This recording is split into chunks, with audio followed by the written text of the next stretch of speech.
Seguro que muchos de ustedes han entrado en algún McDonald's que acaba de ser remodelado. Lo más probable es que fuera en un McCafé. Sin embargo, ¿alguna vez te has preguntado por qué la cadena mandó remodelar sus sucursales en primer lugar? El primer McCafé de los Estados Unidos se inauguró en Chicago, en mayo de 2001. Y ese fue solo el principio. Durante los últimos 5 años, McDonald's ha remodelado todos sus restaurantes en América. Puede que la mayoría se esté preguntando cuánto tiempo ha pasado desde la última vez que pisaron un viejo McDonald's. Pregúntale a cualquiera que sepa algo sobre marketing y te responderá algo raro. McDonald's ha perdido demasiado dinero en este proyecto. Es un hecho. El nuevo concepto no está logrando más clientes y los McCafés ni siquiera pueden bajar los precios del café para obtener alguna ganancia. Solo fíjate en los precios de Starbucks y sabrás de lo que estoy hablando. Los inversores dicen que quieren ofrecer un ambiente más adulto. Una apariencia con clase para una América con clase. Respuesta incorrecta. Búscalo en Google en este momento. ¿Cuál es la edad del grupo objetivo de McDonald's? Niños y adolescentes, desde luego. Siempre lo han sido. Entonces, ¿por qué llevar a cabo estas remodelaciones? ¿Por qué una de las empresas más poderosas de América se gasta billones efectuando un plan de marketing tan malo? Acá es donde el asunto se pone interesante. Comencemos con las áreas infantiles. Seguro recordarás que prácticamente no había 2 áreas para niños que fueran idénticas en 2 McDonald's. Había algunas demasiado divertidas. Sé lo que digo, algunas eran mis favoritas. Pero había otras que también eran muy peligrosas. La primera joya que encontré había sido una zona de juegos con su propio carrusel en Lancaster, Pensilvania, en los años 80. Clausuraron el lugar apenas unos meses después de su inauguración. No dieron mucha información al respecto. El terreno se ha mantenido a la venta desde entonces. Si conoces a la gente adecuada en Lancaster, supongo que puedes acceder a algún artículo que no estuviera pensado para imprimirse. Los niños se subían a jugar al carrusel, del modo en el que se supone que tienen que jugar. Ya sabes, son solo niños, así que desde luego saben cómo hacerlo. Pues bien, un día, un grupo de chicos pensaron que sería divertido arrastrarse debajo de ese juego pero jamás pudieron salir. El incidente fue encubierto con tanto cuidado por el Departamento de Relaciones Públicas de McDonald's, que sería casi imposible que encontraras a un solo testigo que hubiera estado ahí aquella tarde. El único con el que alguien pudo hablar, confesó lo siguiente. Cuando los niños se metieron debajo, varios padres empezaron a pedir ayuda. Y entonces ocurrió algo con las luces. El carrusel se volvía cada vez más brillante y la música se volvió estridente. Salí a toda prisa del restaurante en cuanto el juego se puso a echar humo, pero me asomé por una ventana para ver si los chicos estaban bien. Los empleados seguían de pie adentro, tras las cajas registradoras. Como si todavía esperasen clientes. Historias bizarras han surgido desde allí con el paso de los años.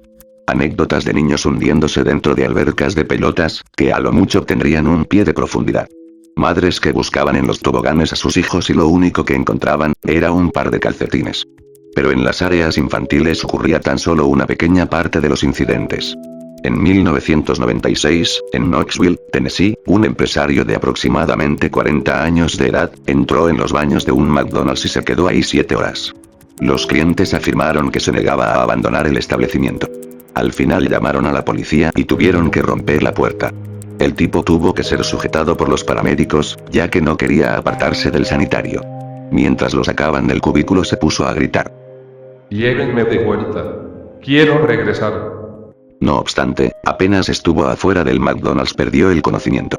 Al día siguiente ni siquiera recordaba haber entrado. Dicho restaurante se clausuró antes de que se pudiera inspeccionar el baño donde se encerró el individuo, no obstante, algunas de las personas que lo habían usado aquel día, confesaron haber escuchado voces diferentes que murmuraban cosas como: "No es él. Debemos volver. Te he visto sonreír". Más adelante, en 1999, un freidor de algún sitio en Vermont entró al restaurante y se vertió encima aceite hirviendo, sin inmutarse ni decirle una palabra. Algunos de los clientes rieron y se pusieron a girar a su alrededor, en medio del aceite. A todos hubo que trasladarlos al hospital. Únicamente hubo uno que sobrevivió pero se niega a declarar.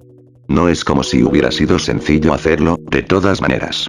La garganta se le había derretido desde afuera hacia el esófago, por lo que tuvieron que someterlo a cirugías para reconstruirla. El gerente de ese McDonald's afirmó que jamás había contratado a ese freidor y que sus datos no figuraban en ningún documento oficial. Su identificación ni siquiera contaba con un nombre, en su lugar solo ponía signos. De nuevo, se cerró el restaurante sin dar explicaciones. La mayoría de estas historias me parecían solo leyendas urbanas, algo que nunca fallaba para asustar. En donde fuera que surgiera una historia, había un McDonald's clausurado. Hacia finales de la primera década del 2000, el número de hechos misteriosos iba en aumento y McDonald's tomó la decisión de demoler sus restaurantes para volverlos a reconstruir. Cada uno. Aunque, como era de esperarse, hubo algunos que se quedaron en pie. Tenía que ver alguno en persona. Recuerdo haber ido a un viejo McDonald's en mi infancia, pero eso había sido antes de que los incidentes se volvieran frecuentes. Cuando esos restaurantes aún eran seguros. Camino hacia la casa de mis padres, había un pequeño poblado en la orilla de la autopista. Se llamaba Oroska. Quizá contara con un centenar de habitantes. Estaba olvidado y completamente libre de la influencia del mundo exterior. No tenía ningún motivo normal para pararme allí, ya que ni siquiera contaba con gasolinera, ni áreas recreativas. No había ni siquiera señales que te indicaran que estabas entrando al pueblo. De modo que tuve que investigar cómo era el camino entre sus edificios más antiguos, solo para descubrir que contaba con uno de esos viejos McDonald's que me obsesionaban, construidos desde los 70s, en espera de remodelación. Fue sorpresivo saber que había un restaurante de comida rápida en Oroska, y no un supermercado o una oficina de correos. Organicé un viaje para visitar a mis padres ese fin de semana, haciendo una parada en Oroska. Afuera, el cielo ya estaba oscuro, pues estábamos en invierno y yo no salía del trabajo hasta las 5. Tenía frío y estaba malhumorado por tener que manejar de noche, pero también estaba decidido. No creo que pudiera haber dado con el pueblo antes de que se inventaran los teléfonos con GPS. El desvío en la autopista era un camino de tierra, sin señales ni puntos de referencia. Al entrar en la ciudad, ninguna casa tenía las luces prendidas. La mayoría de las luces públicas también se encontraban apagadas, como si nadie hubiera cambiado sus bombillas en años. El lugar estaba realmente desierto. Me sorprendería que la mayoría, si no es que todos los habitantes, no se hubieran mudado o muerto. Aquel sitio mostraba todos los síntomas de haberse convertido en un pueblo fantasma.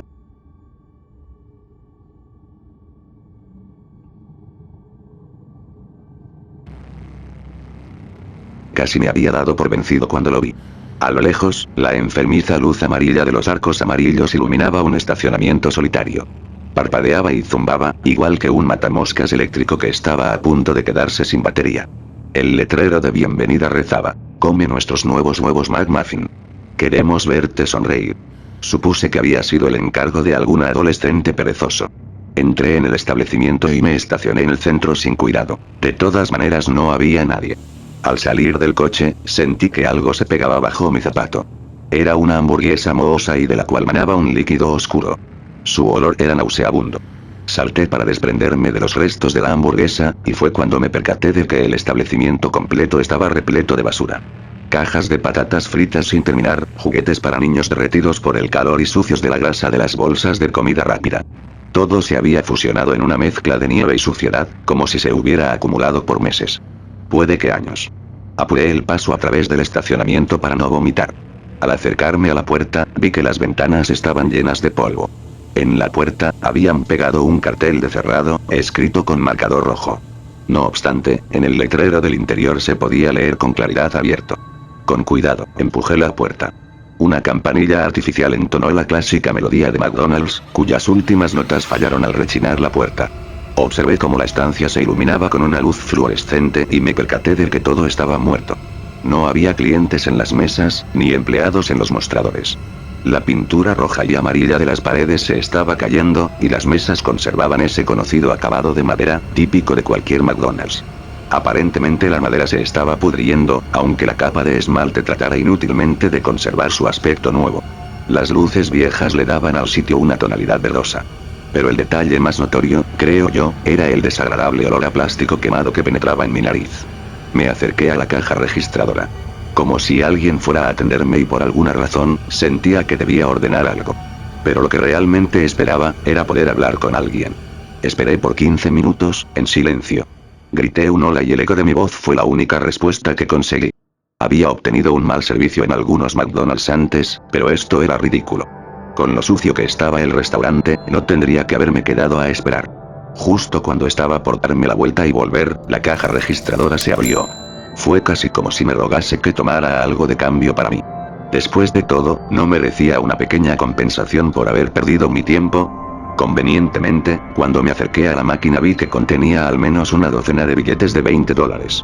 Miré a mi alrededor para cerciorarme de que nadie me observara, me acerqué a coger algunos billetes y entonces, la caja se cerró atrapando mis dedos. El metal se clavó en mi piel tan profundamente, que un rastro de sangre manchó el mostrador. Liberé un grito de dolor.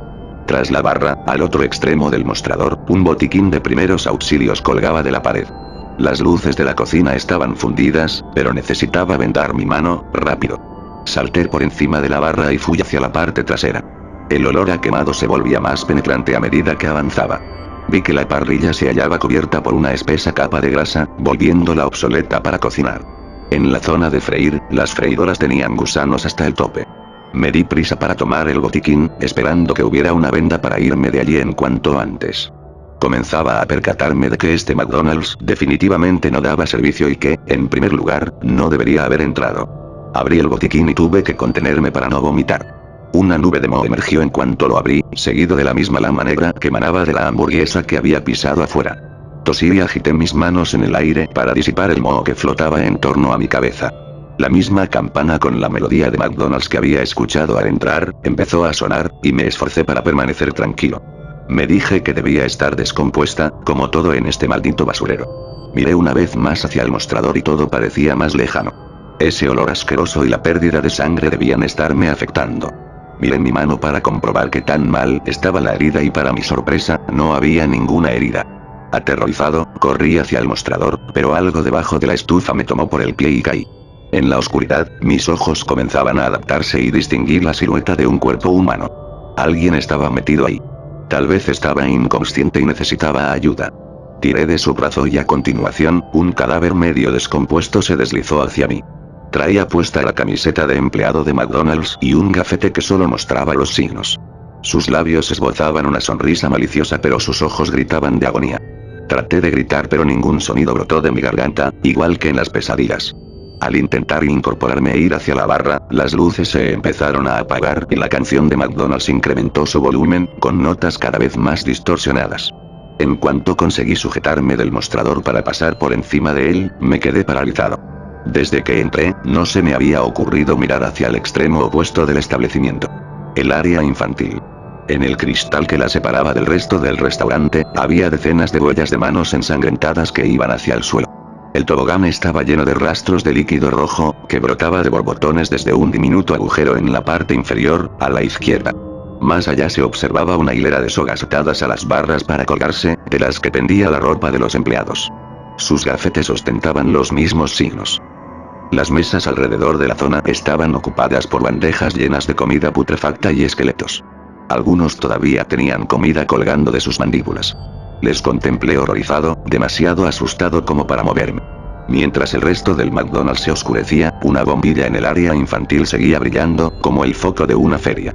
Debajo de ella había una alberca de pelotas coloridas de plástico, que se desbordaba. Humeaba bajo el resplandor de la luz artificial, desprendiendo ese asqueroso olor a plástico quemado.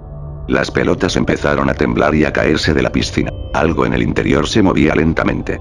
Quería echar a correr, pero mi cuerpo seguía inmóvil. De pronto, la música se detuvo y el movimiento cesó. Un guante amarillo salió lentamente entre las pelotas, retorciendo todos los dedos.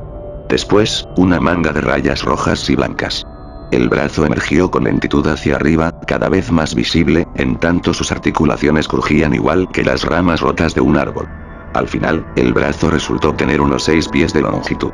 Alcanzó la bombilla que brillaba en el techo, con sus enguantados dedos, y ahí se retorció hasta holgarse por completo. Salté sobre el mostrador, corrí y derribé sillas a mi paso, escapando. Justo cuando llegué hasta la puerta, aquella última luz se apagó. Aporé la puerta, rompiendo el vidrio. Mientras me arrojaba hacia el estacionamiento, escuché un grito detrás de mí. Y entonces, algo me susurró al oído, en medio del silencio. Estaba tan distorsionado como la melodía del McDonald's. Vuelve. Me gusta verte sonreír. No le he contado a nadie lo que me ocurrió esa noche. Días después encontré un artículo online, con la noticia de que Oroska se había incendiado. No sé si fue planeado o algo por el estilo, pero jamás iba a regresar para averiguarlo. Por cierto, no estoy contando esto para que te involucres. Lo hice para advertirte lo que sucede cuando te involucras. Puedes ir a un McDonald's nuevo y comer Big Macs, o entrar en un McCafé, eso sería genial. Ellos hicieron algo con las remodelaciones para que esos lugares sean seguros, al menos por ahora. Pero jamás vayas a un viejo McDonald's.